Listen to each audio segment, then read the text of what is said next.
Does the idea of updating your website make you feel like this?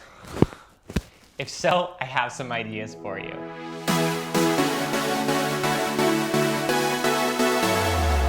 Today's Tell Me Tony comes from Chris. He writes, I'm not very interested or excited about updating or improving my website. Any suggestions? Chris, as you know from my very first Tell Me Tony episode, I do recommend microblogging your news and updates so that Google pinpoints you as the #1 source for information on your name. Now, it's important to keep your website up to date so that you give an amazing first impression, that you don't look like an abandoned house, but rather you give also people a reason to return if you keep it up to date. It's more like a rockin' house party, right? Now, if updating or improving your website doesn't interest you, I'm going to tell you there are tons of web designers in the world who would love to take your money to update or improve your website for you.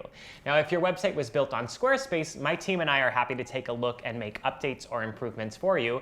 We can also make recommendations for other platforms. Now, another thing I recommend is integrating social media, such as an Instagram or a Twitter feed. This way, your website stays dynamic, exciting, and instantly up to date.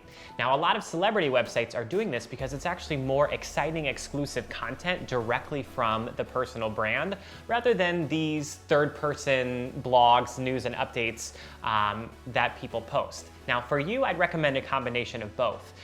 Microblogged updates of your latest news, and then daily social media updates with what's going on in your life. Now that was my A to your Q. Now you tell me, how often are you updating your website?